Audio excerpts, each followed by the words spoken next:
নমস্কাৰ, এই মুহূৰ্তত আহি পৰিছে সন্ধিয়াৰ কেইবাটাও বিগ ব্ৰেকিং নিউজ। আজি হৈছে 25 মে। অৰুণোদয় আঁচনিৰ প্ৰতিজন হিতাধিকাৰীৰ বেংক একাউণ্টত ৩,০০০ টকা সোমাই যাব। এতিয়াই চেক কৰক আপোনাৰ বেংক একাউণ্ট। কোনে কোনে অৰুণোদয় আঁচনিৰ টকা লাভ কৰিব, মুখ্যমন্ত্ৰীৰ বৃহৎ ঘোষণা। যদি আপুনি চৰকাৰী কৰৰ বাবে জিঅ'ৰিং কৰিছে, চৰকাৰী কৰ প্ৰথম কিস্তি ৩৭,৫০০ টকা সোমাই দিব আপোনালোকৰ বেংক একাউণ্টত। আত্মীয়গত প্ৰতিজন মহিলাৰ বেংক একাউণ্টত ২৫,০০০ টকা সোমাব। যদি আপুনি ১০,০০০ টকাৰ চেক পাইছে, অতি শীঘ্ৰে কৰক এই তিনিটা গুৰুত্বপূৰ্ণ কাম। PM কিষাণৰ প্ৰতিজন হিতাধিকাৰীৰ বেংক একাউণ্টত ২,০০০ টকা সোমাব। PM কিষাণৰ ২৩ নং কিস্তিৰ বাবে ভাল খবৰ আহি পৰিছে। যদি আপোনাৰ ৰেচন কাৰ্ড আছে, লাভ কৰিব ৬টা নতুন সামগ্ৰী, লগতে বেংক একাউণ্টত ১,০০০ টকা লাভ কৰিব। লগতে কেইবাটাও ৰাজনৈতিক খবৰৰ লগতে অৰাজনৈতিক খবৰ যুগত কৰা হৈছে। আজিৰ দিনটোত গোটেই অসম তথা ভাৰতৰ বিভিন্ন প্ৰান্তৰ পৰা যুগত হৈছে কেইবাটাও ডাঙৰ খবৰ। এনেবোৰ খবৰ নিতৌ পাই থাকিবলৈ চেনেলটি ছাবস্ক্ৰাইব কৰি ভিডিঅ'টো এটা লাইক কৰিবলৈ নাপাহৰিব। আজিৰ আমাৰ প্ৰথম খুবেই গুৰুত্বপূৰ্ণ খবৰ হৈছে অসমবাসীৰ বাবে এটা ডাঙৰ খবৰ। ৰাজ্যৰ লাখ লাখ অৰুণোদয় হিতাধিকাৰীৰ বাবে ডাঙৰ খবৰ আহি পৰিছে। অৰুণোদয়ক লৈ ৰাজ্যত প্ৰযোজ্য হ'ল নতুন নিয়ম। ৫টা নিয়ম মানিলেহে লাভ কৰিব চৰকাৰী ধন। ৯,০০০ টকা পৰ্যন্ত লাভ কৰিব অৰুণোদয়ৰ প্ৰতিজন হিতাধিকাৰীয়ে। নতুনকৈ যিসকল হিতাধিকাৰীয়ে অৰুণোদয় আঁচনিত আবেদন কৰিব, সেইসকল হিতাধিকাৰীৰ একাউণ্টত অসমৰ মুখ্যমন্ত্ৰী ডক্টৰ হিমন্ত বিশ্ব শৰ্মাই ৯,০০০ টকা প্ৰদান কৰিব। কেইবাটাও বৃহৎ ঘোষণা কৰিছে। যদি আপুনি ভাবিছে অৰুণোদয় আঁচনিত নতুনকৈ আবেদন কৰিব, নিশ্চয় কৰিব পাৰিব। ইয়াৰ বাবে চৰকাৰৰ ফালৰ পৰা নতুন নিয়ম সলনি কৰিছে। যদি আপোনাৰ অৰুণোদয় আঁচনিৰ তালিকাত নাম অন্তৰ্ভুক্ত হৈ আছে, ৫৫০ টকাৰ পৰিৱৰ্তে ৩,০০০ টকা কেতিয়া সোমাই দিব, ইয়াক লৈ নতুনকৈ 5টা নতুন নিয়ম সলনি কৰিছে। প্ৰথম নিয়ম হৈছে পৰিয়ালৰ সকলো সদস্যৰ আধাৰ কাৰ্ড সংযোগ বাধ্যতামূলক। এতিয়াৰ পৰা অৰুণোদয় আঁচনি নতুনকৈ হ'ব ভেৰিফিকেশ্যন, আৰু ভেৰিফিকেশ্যন 5টা প্ৰক্ৰিয়াৰ জৰিয়তে ভেৰিফিকেশ্যন কৰা হ'ব। কি কি উল্লেখ কৰিছে 5টা প্ৰক্ৰিয়াৰ জৰিয়তে, নিশ্চয় সম্পূৰ্ণকৈ জানি লওক। নম্বৰ ১, পৰিয়ালৰ সকলো সদস্যৰ আধাৰ কাৰ্ড সংযোগ বাধ্যতামূলক। এতিয়াৰ পৰা পৰিয়ালৰ সকলো সদস্যৰে আধাৰ কাৰ্ড সংযোগ কৰিব লাগিব অৰুণোদয় আঁচনি ল'বলৈ হ'লে। দ্বিতীয় নিয়ম হৈছে স্থায়ী বাসস্থানৰ প্ৰমাণপত্ৰ থাকিব লাগিব। তৃতীয় নিয়ম হৈছে বেংক একাউণ্টৰ DBT সুবিধা এক্টিভ থাকিব লাগিব। যদি আপোনাৰ এতিয়ালৈকে বেংক একাউণ্টৰ DBT মাধ্যম লিংক কৰা নাই, অতি শীঘ্ৰে কৰাই লৈ লওক। আপুনি বেংকৰ জৰিয়তে বেংকৰ DBT মাধ্যমটো অন কৰিব পাৰিব। চতুৰ্থ নিয়ম হৈছে পৰিয়ালত কোনো চৰকাৰী চাকৰি থাকিব নালাগিব। যদি আপোনাৰ ঘৰত কোনোৱে চৰকাৰী চাকৰি পাইছে, সেইজন ব্যক্তিৰ নাম অৰুণোদয় আঁচনিৰ তালিকাৰ পৰা কৰ্তন কৰা হ'ব। আৰু যদি আপোনাৰ ঘৰত যোগ্য হিতাধিকাৰী আছে, সেইসকলো হিতাধিকাৰীৰ নাম নতুনকৈ অন্তৰ্ভুক্ত কৰা হ'ব। পঞ্চমটোৰ নিয়ম হৈছে সকলো নথিপত্ৰ আপডেট হৈ থাকিব লাগিব। যেনেকুৱা আপোনাৰ Aadhaar card, PAN card, voter ID, লগতে বেংক একাউণ্ট, একেখন নথিপত্ৰত আপোনালোকৰ শুদ্ধ নাম থাকিব লাগিব। লগতে ডেট অফ বাৰ্থটো শুদ্ধকৈ থাকিব লাগিব। ৰাজ্যৰ লাখ লাখ অৰুণোদয় হিতাধিকাৰীৰ বাবে ডাঙৰ খবৰ। অৰুণোদয় আঁচনিৰ প্ৰতিজন হিতাধিকাৰীৰ বাবে 5টাকৈ নতুন নিয়ম সলনি হৈছে। এই 5টা যদি আপুনি কাম কৰি ৰাখিছে, তেনে ক্ষেত্ৰত আপুনি নিশ্চিত থাকক আপোনাৰ বেংক একাউণ্টত অৰুণোদয় আঁচনিৰ টকা লাভ কৰিব। কিন্তু অৰুণোদয় আঁচনিৰ একাউণ্টত ৫৫০ টকাৰ পৰিৱৰ্তে ৩,০০০ টকা কেতিয়া প্ৰদান কৰিব, এতিয়ালৈকে ডেটটো ঘোষণা কৰা নাই। যেতিয়া ঘোষণা কৰিব, নিশ্চয় সম্পূৰ্ণকৈ জনাই দিম। আজিৰ ভিডিঅ' যিমান পাৰে সকলোৱে শ্বেয়াৰ কৰি দিয়ক। তাৰপিছত অসমবাসী ৰাজক জনসমাৰ পৰৱৰ্তী খুবেই গুৰুত্বপূৰ্ণ খবৰ, লগতে এটা ডাঙৰ খবৰ। চৰকাৰী পকীঘৰ লাভ কৰিবলৈ সাজু হওক আপুনি। চৰকাৰ গঠনৰ পূৰ্বে লাখ লাখ বিনামূলীয়া পকীঘৰ প্ৰদানৰ ঘোষণা। নতুনকৈ ১৫ লাখ পৰিয়ালক দিয়া হ'ব চৰকাৰী পকীঘৰ। পূৰ্বে ২২ লাখ লোকক দিয়া হৈছিল বিনামূলীয়াকৈ চৰকাৰী ঘৰ। সামাজিক মাধ্যমত হিমন্ত বিশ্ব শৰ্মাৰ বৃহৎ ঘোষণা। পূৰ্বে যদি পকীঘৰ লাভ কৰা নাছিল, এইবাৰ কৰক আপুনি আবেদন। আধাৰ কাৰ্ডৰ সহায়ত কৰিব লাগিব EKYC। এখন ৰঙীন ফটো আৰু আধাৰ কাৰ্ড জমা দিয়াটো বাধ্যতামূলক।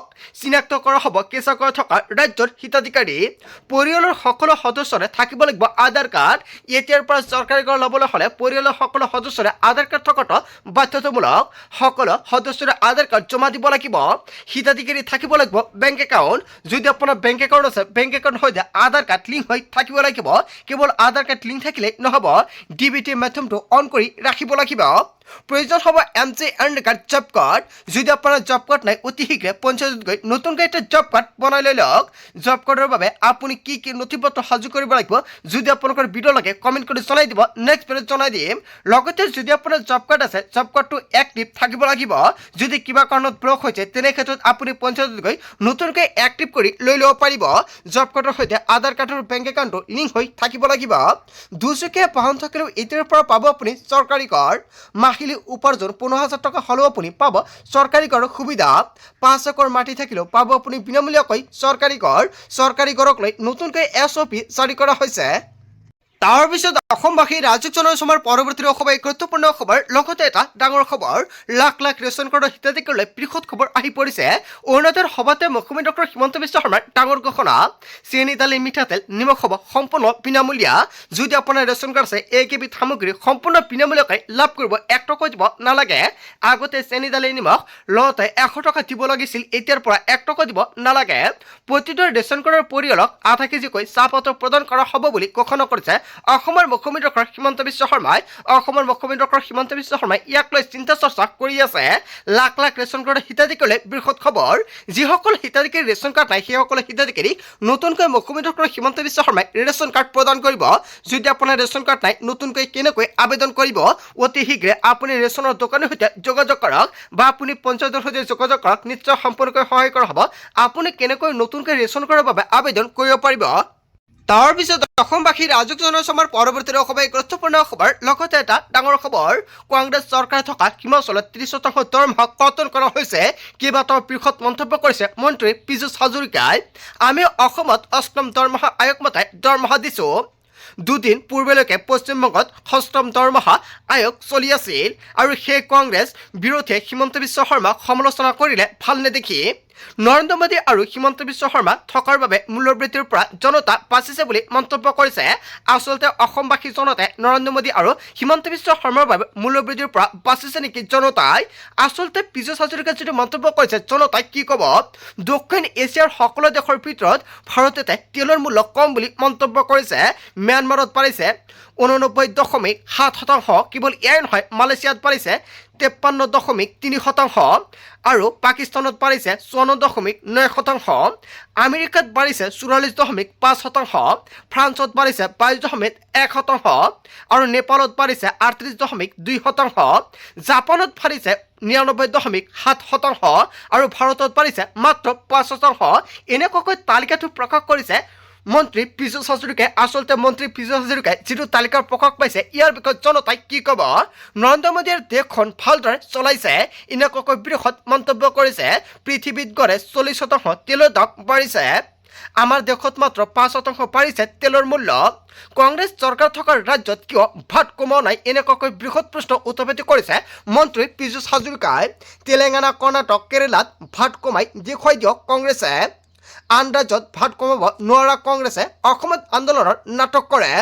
যোৱা 5 বছৰত অসমত উন্নয়নৰ হাৰ সকলো ৰাজ্যতকৈ বেছি। উন্নয়নৰ হাৰত অসম, গুজৰাট, তামিলনাডু, মহাৰাষ্ট্ৰক চেৰ পেলাইছে।